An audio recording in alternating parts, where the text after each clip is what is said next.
Thank you very much for joining us, Ambassador Liu.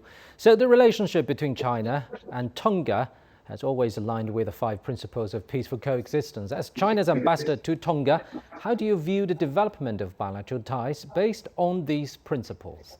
The message delivered by President Xi Jinping on the 5 principles of peaceful coexistence and on the vision of building a community of shared future for mankind are very important to the whole world, including Tonga. And they will surely give a strong impetus to the China-Tonga relations. Tonga and China, though far apart, are very different from size, social systems, history, traditions, culture, faith, and development stage. But the bilateral relations are coming from strength to strength, demonstrating a good example, a vivid example of the theory and practice of the 5 principles of peaceful coexistence. 26 years ago, the mutual political trust, the practical cooperation, the people-to-people exchanges have been improving. And One China principle is deeply rooted in Tonga, becoming a consensus of whole of government and whole of society. And the two sides support each other, not just on bilateral occasions, but also on multilateral occasions. And we learn from each other. China, of course, is very keen to help Tonga in addressing the most pressing challenges faced by Tonga. For example, the sustainable development and the climate change. Just to give you 2 examples that China is offering its support to Tonga. In 2022, when the volcano eruption and tsunami hit Tonga, China offered a large amount of assistance in time, and I was personally involved in the international rescue efforts. And of course, on the COVID-19 pandemic, China also gave a lot of assistance to Tonga, which is urgently needed.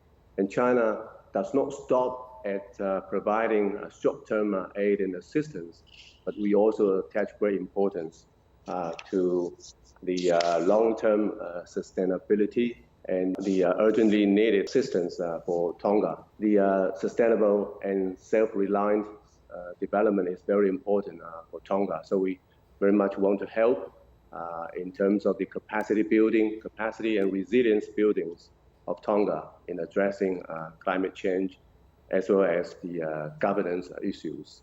Now, from your diplomatic career, how have the 5 principles influenced different nations' approaches to contemporary global challenges? President Xi Jinping presented China's 4 full respects policy towards Pacific Island countries, which in essence, I believe, is a miniature of the 5 principles.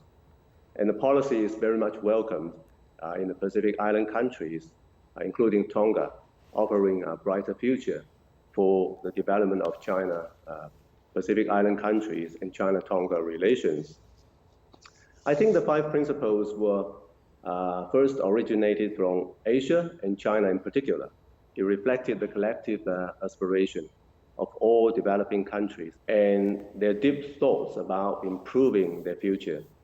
And they were initiated with the purpose of protecting the interests and pursuit of small and weak countries from power politics by categorically opposing imperialism, colonialism, and hegemonism, and rejecting belligerent and bullying practices of the law of the jungles, from which the Pacific Island countries suffered for a long time.